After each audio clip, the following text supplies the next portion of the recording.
40 hadis atau 42 hadis yang disajikan oleh Imam Nawawi Ad-Dimashqi. Malam hari ini kita akan membahas hadis yang terkait dengan rukun-rukun agama. Kita kenal di dalam agama kita itu ada rukun agama. Yang pertama adalah iman, yang kedua adalah Islam, dan yang ketiga adalah ihsan. Itu adalah rukun, ya, penyanggah pilar-pilar agama utama dalam ajaran Islam. Selain tiga masalah tersebut di atas, nanti juga akan dijelaskan tentang hari kiamat, ya, bagaimana tanda-tandanya. Dalam hal waktu, Nabi sendiri termasuk yang tidak punya informasi, ya, sehingga Nabi sendiri tidak tahu kapan hari kiamat itu akan terjadi. Namun Nabi diberitahukan tanda-tanda, ciri-ciri kalau kiamat itu nanti akan datang. Dan hadis ini banyak dikenal dengan hadis Jibril katanya, ya. Baik, bagian pertama kita baca dulu hadis ini. Bismillahirrahmanirrahim. An Ibnu Umar an Umar bin Khattab radhiyallahu anhu qala, dari Umar bin Khattab radhiyallahu an, semoga Allah meridainya, beliau berkata, bainama nahnu julusun inda Rasulillah sallallahu alaihi wasallam. Suatu saat ketika kami sedang duduk-duduk bersama Rasulullah sallallahu alaihi wasallam, zata yaumin, pada suatu hari, id tala'a alaina rajulun, tiba-tiba datang atau muncul di hadapan kami seseorang, ya, seorang laki-laki, syadidu bayadith thiyabi, ya, sangat putih bajunya, sangat bersih bajunya, syadidu sawadis sya'ri, sangat hitam warna rambutnya, la yura alaihi atharus safar, tidak nampak pada laki-laki tersebut, ya, bekas-bekas perjalanan jauh, wala ya'rifuhu minna ahadun, tapi tidak ada satupun di antara kami yang kenal kepada orang tersebut,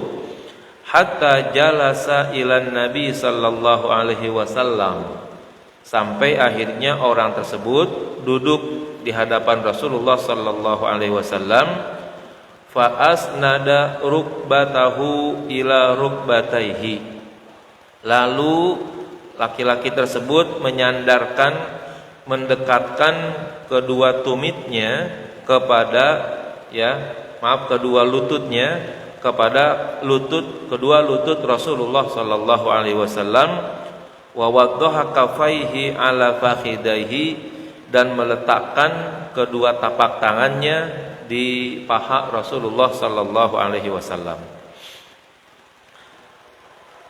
Para bapak sekalian, jadi pada suatu saat sahabat-sahabat Rasul itu kumpul bersama Rasulullah, ya. Nah, tiba-tiba saja itu muncul seseorang yang tidak diketahui dari mana datangnya, ya. Yang pertama, ciri utamanya dia menggunakan baju yang sangat bersih, ya, sangat putih bajunya. Yang kedua, dilihat dari rambutnya itu sangat hitam. Terus tidak ada kesan kalau dia itu orang jauh yang sedang melakukan perjalanan untuk datang ke kawasan bersama Rasulullah tadi. Itu terbukti bajunya masih bersih, ya. Kalau namanya perjalanan di padang pasir, di mana ngebul-ngebul pasir itu bertiup angin, misalnya ditiup angin, itu sangat memungkinkan baju orang itu akan terkena serpihan, ya, pasir tadi. dan sangat memungkinkan warna yang tadinya putih mungkin agak kusam kalau itu terjadi di dalam perjalanan jauh. Yang kedua, katanya rambutnya sangat hitam, ya. Ini berarti orang tersebut juga tidak nampak datang dari jauh kalau begitu, karena kalau rambut yang sangat hitam sangat memungkinkan ya klimis dan tidak tertimpa debu-debu yang ada di kawasan padang pasir tersebut, ya. Seolah-olah kalau begitu orang ini adalah orang dekat. Tapi Umar bin Khattab mengatakan wala ya'rifuhu minna ahadun. Ya, sayangnya tidak ada satu orang pun di antara kami yang kenal kepada orang tersebut. Ya. Jadi orangnya asing. Namun ya tanda-tanda asingnya itu nggak ada begitu, ya. Apakah dia datang dari jauh atau dari perjalanan jauh itu tidak ada. Kelihatannya sih orang dekat, tapi nggak ada yang kenal, ya. Nah, ini kemunculannya sangat luar biasa. Sesudah itu, ya, ketika satu orang pun tidak ada yang kenal di hadapan Nabi akan kedatangan orang ini, tiba-tiba yang luar biasanya lagi adalah orang ini seolah-olah begitu akrab dengan Rasulullah. Ya, ketika dia sampai, Rasulullah sudah duduk, orang tersebut langsung berhadapan dengan Rasulullah sehingga kedua lututnya itu berdekatan atau nempel ya dengan lututnya Rasulullah sallallahu alaihi wasallam. Kita aja nih kalau seandainya berperilaku kayak begitu, kalau bukanlah orang dekat kayaknya kagak enak begitu tuh. Iya. Kita yang saling sudah kenal sini udah bertetangga lama kan kita ya kan. Yang pas duduk langsung gitu tiba-tiba menempelkan dengkul dengan dengkul, boleh dikatakan jarang kejadiannya. Padahal di antara kita ya akrab, dekat dan lain sebagainya. Kalau ada orang jauh tiba-tiba nggak kenal, tiba-tiba duduk di hadapan kita dan langsung menempelkan dengkulnya ke dengkul kita, kalau sekarang ini kayaknya tampang curiga ada kita tuh, ya. Siapa nih orang, ya kan? Tiba-tiba nempelin dengkulnya di dengkul kita begitu misalnya. Itu kita bisa jaga-jaga itu kalau begitu, ya. Kecurigaan kita sangat tinggi kalau begitu, ya. Nah, ternyata orang ini dengan santainya langsung duduk di hadapan Rasul sehingga dua lutut Rasul dengan dua lutut orang ini ya beradu lah kira-kira begitu, ya. Lalu kedua tangannya juga ya diletakkan di pahanya Rasulullah sallallahu alaihi wasallam. Itu kan bertanda seolah-olah begitu dekatnya, seolah-olah tuh begitu. Namun kedekatan orang ini kepada Rasulullah kok tidak diketahui, ya, tidak dikenal oleh orang yang ada di sekitarnya begitu, ya. Kalau seandainya Umar melakukan tindakan seperti itu wajar, orang kampung situ kenal dengan Umar dan dekat dengan Rasulullah, ya. Kemudian kalau Abu Bakar melakukan tindakan kayak begitu wajar, Abu Bakar dekat dengan Rasulullah, orang sekitar itu kenal. Tapi ini satu pun nggak ada yang kenal. Dari mana datangnya nggak ada yang tahu, tetapi seolah-olah ya bahasa kita sekarang tuh seakrab, sedekat begitu, ya. Lalu kemudian mendekatkan diri kepada Rasulullah. Nah, apa yang terjadi setelah itu? Waqala, orang tersebut yang sudah berada di hadapan Rasulullah bertanya, "Ya Muhammad, akhbirni anil Islam." Wahai Muhammad, beritahukan saya tentang Islam, ya. Lalu Nabi menjawab, faqala Rasulullah sallallahu alaihi wasallam, Rasulullah menjawab, al-Islamu, Islam itu ya antashhada alla ilaha illallah wa anna Muhammadar Rasulullah wa tuqimas shalah wa tu'tiyaz zakah wa tasuma Ramadan wa tahujjal baita in istata'ta ilaihi sabila. Ya. Al-Islam antashhada. Ya, Islam itu hendaknya kamu mengucapkan saksi, kamu mengakui, ya, alla ilaha illallah, bahwa tidak ada Tuhan selain Allah. wa anna Muhammadar Rasulullah, dan mengakui, menyaksikan, bersaksi bahwa Muhammad adalah Rasulullah. Itu satu. Yang kedua, wa tuqimas sholata, dan hendaknya kamu melaksanakan salat. Yang ketiga, wa tu'tiyaz zakata, dan kamu menunaikan zakat. Wa tasuma Ramadan, yang keempat, hendaknya kamu melaksanakan puasa Ramadan. Wa tahujjal baita, dan kamu melaksanakan ibadah haji. In istata'ta ilaihi sabila, jika kamu mampu dalam perjalanannya. Ya, itu jawaban Nabi Muhammad. Ketika Nabi Muhammad ini menjawab dengan pertanyaan yang dari orang tersebut dengan jawaban seperti ini, orang tersebut langsung memberikan komentar, qala shadaqta. Ya. Orang tersebut yang bertanya tadi bilang, betul engkau Muhammad. Bayangin tuh, ya. Kalau yang namanya orang bertanya kan kemungkinan awalnya dia nggak tahu, ya. Kemungkinannya adalah dia orang yang nggak tahu, atau kalaupun tahu mungkin pengetahuannya nggak sempurna lah begitu. Tetapi kalau ada orang bertanya lalu kemudian membenarkan, berarti sebenarnya dia udah tahu kalau begitu, ya. Karena apa? Orang ini berani mengatakan qala saddaqta, ya. Orang tersebut yang bertanya mengatakan, benar engkau hai Muhammad. Nah, maka fa'ajaban lahu yas'aluhu wa yusaddiquhu. Kami heran kepada orang tersebut. Dia yang bertanya tapi dia juga yang membenarkannya. Ya. Kalau dia yang bertanya dia yang membenarkan tuh seolah kan kayak orang nguji jadinya. Ya. Kayak orang diuji di lagi mau kelulusan tuh S1 S2 begitu, dosen nguji ya diajukan pertanyaan begini. Lalu ketika mahasiswanya itu jawab benar, sang dosen bisa saja jawab oke, jawabannya benar begitu ya. Ini berarti menunjukkan bahwa sang dosen memang tahu. Nah, ini kan dia bertanya sebenarnya tadi itu ya. Ingin tahu tentang Islam. Ketika Nabi menjawab tentang Islam tersebut, wah, ternyata orang tersebut ya menyatakan benar. Berarti kalau begitu sebenarnya orang ini sudah tahu kalau begitu. Tidak sampai situ, bertanya kembali. Qala akhbirni 'anil iman. Ya. Orang tersebut bertanya lagi, beritahukan saya tentang iman. Apa itu iman?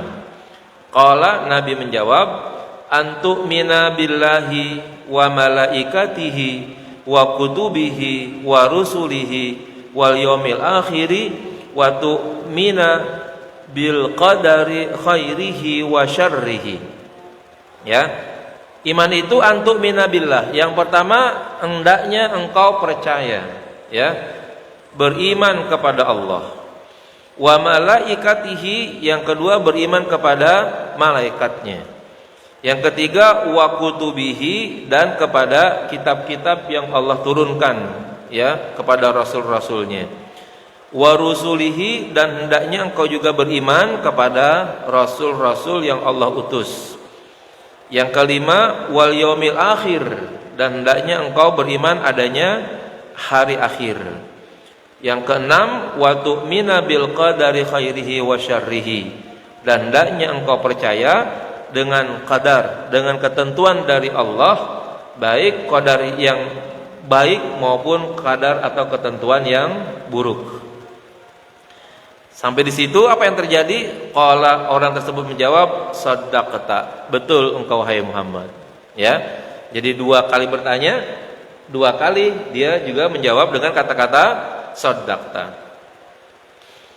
Qala, pertanyaan ketiga, fa akhbirni 'anil ihsan. Ya, beritahukan aku tentang apa itu ihsan. Ya.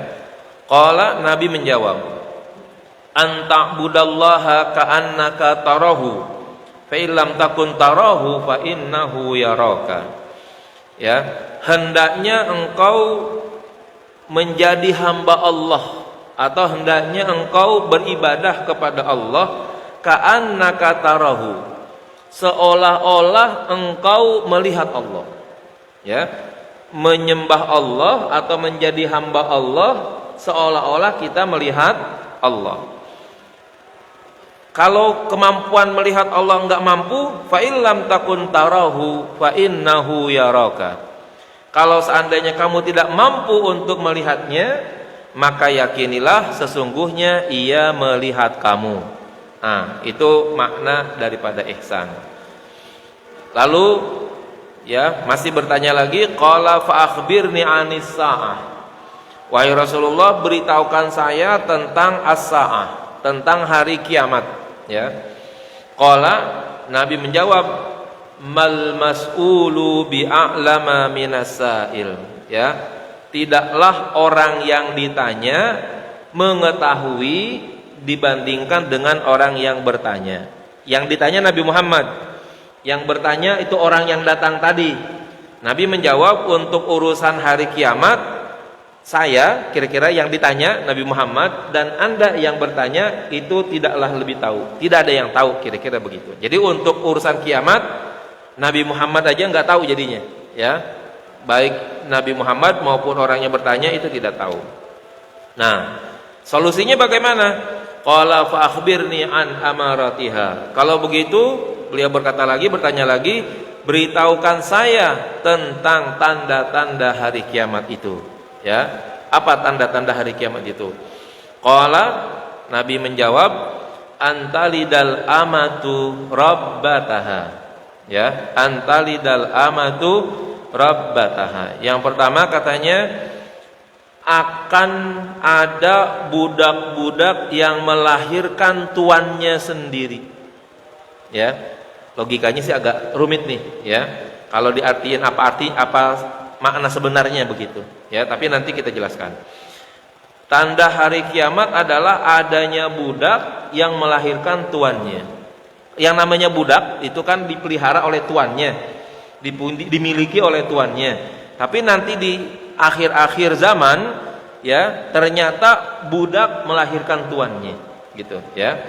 Nanti kita jelaskan. Wa antaral hufatal uratal alata ri'a asyai yatatawaluna fil bunyan. Dan engkau nanti akan melihat al-hufat, ya, orang-orang yang berjalan dengan tanpa sandal, ya, lepas sendal begitu. Al-urat yang telanjang, al-alah yang miskin, yang susah, ya, ri'a asyai yang kerjaannya dulu adalah sebagai pengembala kambing. Ternyata sekarang ya tatawaluna fil bunyan. Mereka sekarang mampu untuk berlomba-lomba membangun rumah-rumah, gedung-gedung yang tinggi-tinggi. Ya, ini kelihatannya ada banyak nih tanda-tandanya, ya. Ya. Di Indonesia kan juga dulu orang-orangnya kan nggak banyak kaya-kayanya, tapi sekarang gedung-gedung bertingkat, gedung-gedung menjulang tinggi sudah ada semuanya. Itu berarti kemungkinan besar bagian daripada tanda-tanda hari kiamat. Nanti kita jelaskan kembali. Tsumman talaqa falabitha maliyan. Kemudian orang tersebut akhirnya pergi, ya, beberapa saat. Tsumma qala, kemudian Nabi bertanya, ya, ya Umar, wahai Umar, atadri manisail? Tahukah Anda siapa orang yang bertanya tadi? Ya, siapa tadi itu orang yang bertanya? Kan tadi kedatangannya kan termasuk misterius tuh. Tiba-tiba saja sampai, bajunya bersih, rambutnya hitam, tidak ada tanda-tanda perjalanan jauh, menunjukkan ini sebenarnya orang dekat. Tetapi orang dekat pun kagak ada yang kenal, ya. Maka Nabi bertanya lagi tuh kepada Umar, siapa tuh orang yang bertanya tadi? Umar tahu enggak? Qultu, aku menjawab, Allahu wa rasuluhu a'lam. Allah lah dan Rasulnya yang maha mengetahui atas siapa orang tersebut. Qala, Nabi menjawab, fa innahu Jibrilu. Sesungguhnya laki-laki yang nyamar tadi itu, laki-laki yang datang tadi itu adalah Jibril. Ngapain datang? Ya, atakum yu'allimukum dinakum. Dia datang, ya, kepada kalian dalam rangka mengajarkan pilar-pilar agama kalian, ya, sendi-sendi agama kalian. Rawahu Muslim, riwayat Imam Muslim.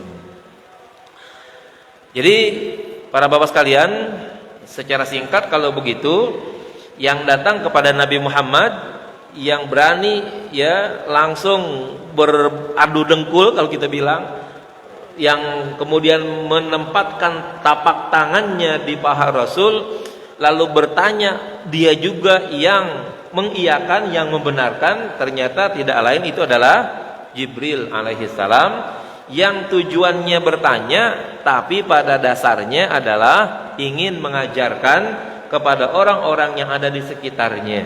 Apa yang diajarkan? Yang diajarkan itu yang dipertanyakan tadi, ya. Yang dipertanyakan itu adalah yang pertama tentang Islam, yang kedua tentang iman, yang ketiga tentang ihsan, yang ketiga tentang hari kiamat.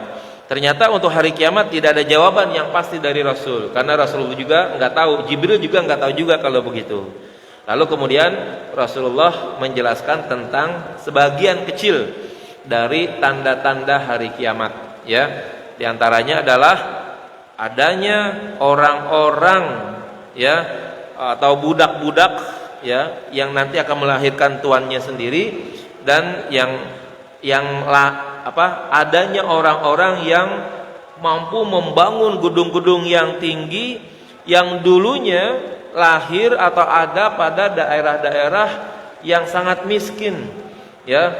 Orangnya dulu bertelanjang kaki, kalau kemana-mana lapak begitu, ya. Kemudian nggak berpakaian baju lengkap, kemudian juga kerjaannya mengembala kambing. Tiba-tiba setelah masuk era tersebut, mereka adalah orang-orang yang mampu membangun, ya, bangunan-bangunan yang menjulang tinggi. Nah, ini merupakan, ya, isi daripada hadis yang kita baca pada malam hari ini.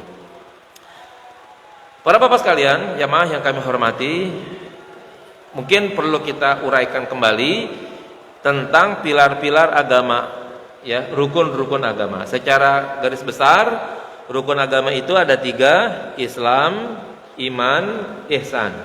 Itu yang paling utamanya, ya. Tanda-tanda hari kiamat ini merupakan pelengkap utama, ya.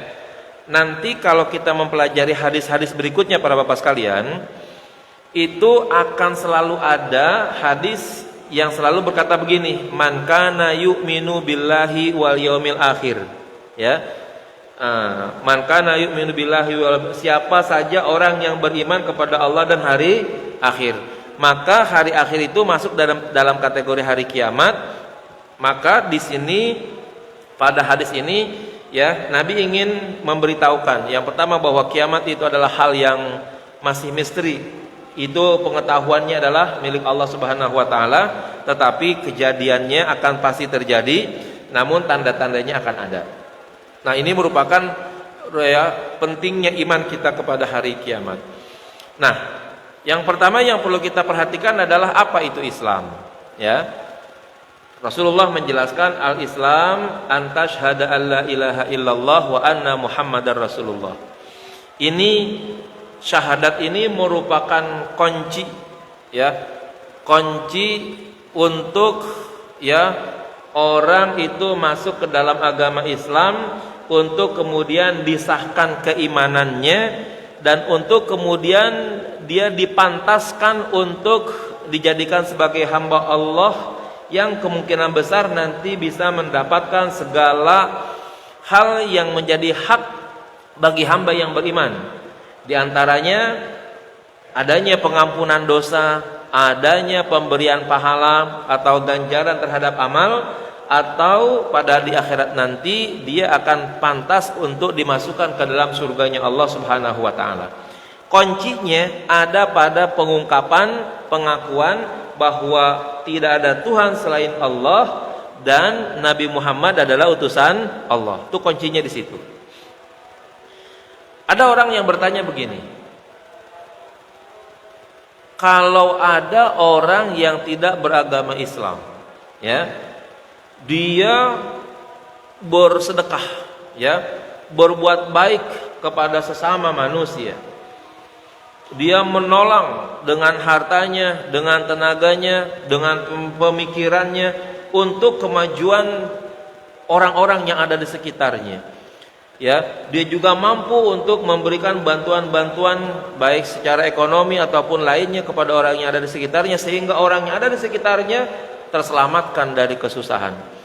Apakah orang yang jasanya besar seperti itu, kalau dia tidak beriman kepada Allah, nanti di akhirat dia selamat atau tidak? Ya, kemungkinan besar kan orang seperti ini ada. Ya, maka Islam menjawab bahwa yang namanya nilai baik, yang namanya keselamatan itu tidak bisa diperoleh kecuali kalau orang tersebut sudah mencatatkan dirinya dalam lembaran Islamnya itu, ya, yakni diawali dulu dengan melalui pengucapan syahadat, bersaksi bahwa Allah adalah sebagai Tuhan dan Nabi Muhammad adalah sebagai Rasul. Itu kunci utamanya. Dengan kata lain, sebanyak apapun orang berbuat baik di dunia ini, sebaik apapun kebaikan yang ia lakukan di dunia ini, tapi dia tidak punya iman kepada Allah dan kepada Rasul, maka amalnya mungkin bermanfaat, tetapi tidak ada nilai untuk menjadi bekal kehidupan di akhirat kelak. Artinya gampangnya nggak ada pahalanya, gitu aja, ya, nggak ada pahalanya. Kok begitu? Oke, kita analogikan, ya. Kalau ada sebuah perusahaan, ya, ada sebuah perusahaan, ada sebuah ya perusahaan lah yang gampang. Orang yang mau bekerja di perusahaan tersebut itu harus mendaftar dulu dirinya di perusahaan tersebut. Mungkin nanti di perusahaan tersebut akan dicek segala macam kelengkapan, termasuk mungkin kalau perlu ada ujian kali begitu, ujian masuk lalu untuk kemudian diterima. Nah, setelah segala macam perlengkapan udah bisa diterima, lalu nama orang ini tercatat sebagai salah satu pegawai di perusahaan tersebut, maka mulailah dia bekerja, ya. Mulai dari tanggal 1 misalnya, supaya penghitungannya mudah, ya, mulailah dia dari awal bulan dia bekerja, ya. Nah, 1 hari, 2 hari, seminggu, 2 minggu, sampailah sebulan, ya. Maka ketika akhir bulan tersebut, karena memang orang ini namanya tercatat di bagian kepegawaian tersebut sebagai salah satu pegawai dari perusahaan ini, maka kira-kira pada tanggal 30 orang ini layak untuk mendapatkan gaji, gitu kira-kira, ya. Karena namanya sudah tercatat dari awal tadi itu. Nah, sekarang, ya, orang ini berhak mendapatkan gaji yang pertama karena dia sudah mendaftar sebagai pegawai di situ, tercatat namanya. Yang kedua, dia sudah bekerja di situ dengan sebaik-baiknya, ya. Nah, lalu di akhir bulan dia akan mendapatkan gaji. Kira-kira itu seperti itu. Sekarang kalau ada orang, ya, masuk ke sebuah perusahaan tapi tanpa mendaftarkan diri, ya, tidak mencatatkan dirinya di sebuah perusahaan tersebut untuk menjadi pegawai. Dia bisa masuk dengan leluasa ke pabrik atau ke perusahaan tersebut dan bisa bekerja sebagaimana juga pegawai-pegawai yang lainnya, ya. Dia masuk mungkin dari pukul 8 pulang nanti pukul 3 sore gitu misalnya. Setiap hari sama dengan pegawai yang lain. Bedanya orang ini satu enggak mendaftarkan dirinya, ya. Orang ini tidak mendaftarkan dirinya, tidak mencatatkan dirinya di bagian kepegawaian. Akhirnya, ya, dia bekerja di situ sesuai dengan pekerjaan pegawai-pegawai yang lainnya, ya. Hari demi hari, minggu demi minggu, bulan sampailah. Maka di akhir bulan orang lain yang namanya tercatat sebagai pegawai dapat gaji, sementara orang yang masuk tanpa mencatatkan namanya ini sulit untuk mendapatkan gaji. Kenapa? Karena nggak tercatat di bagian kepegawaian, ya. Nah, kita sebagai umat Islam harus menyadari nih, siapapun yang ingin mendapatkan gaji kira-kira dari hasil usaha yang baik yang dikerjakan oleh umat manusia, itu harus mengawalinya dulu melalui pintu syahadat, ya.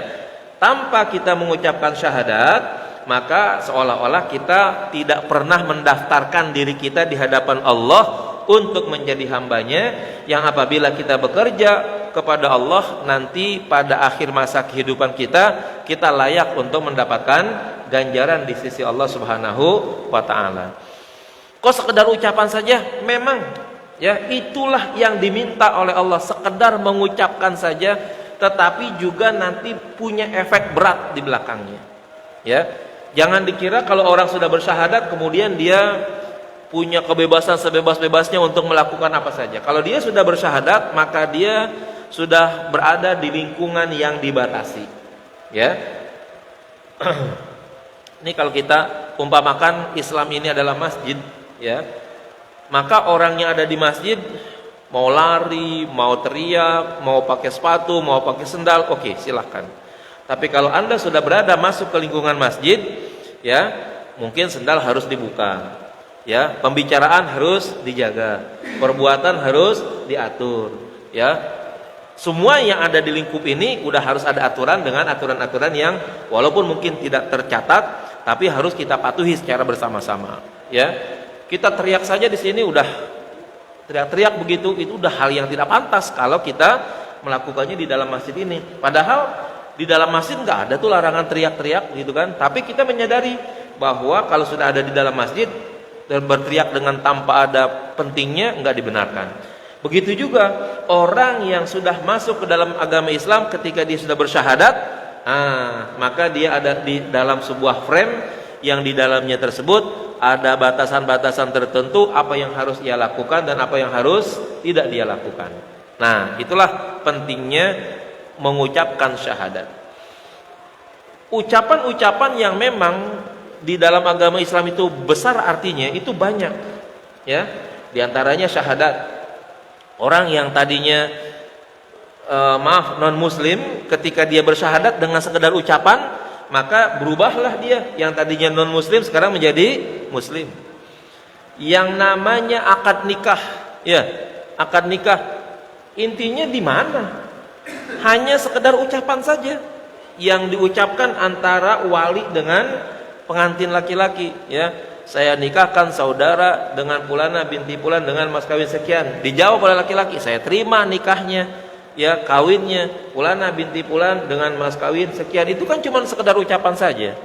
Tetapi setelah ucapan itu dilaksanakan, ya, hubungan antara laki dan perempuan itu menjadi terhalalkan jadinya begitu, ya. Nah, maka dengan demikian banyak hal-hal yang memang hanya sekedar ucapan saja itu besar pengaruhnya dalam kehidupan manusia, termasuk dalam kehidupan beragama, dalam kehidupan yang lainnya juga seperti itu. Maka ya, kita tidak boleh berucap dengan ucapan yang buruk, ya. Diharapkan bisa berucapan dengan ucapan yang baik, karena memang di dalamnya itu memiliki nilai, ya. Omongan kita, ucapan kita itu semuanya ada nilainya di hadapan Allah Subhanahu wa taala.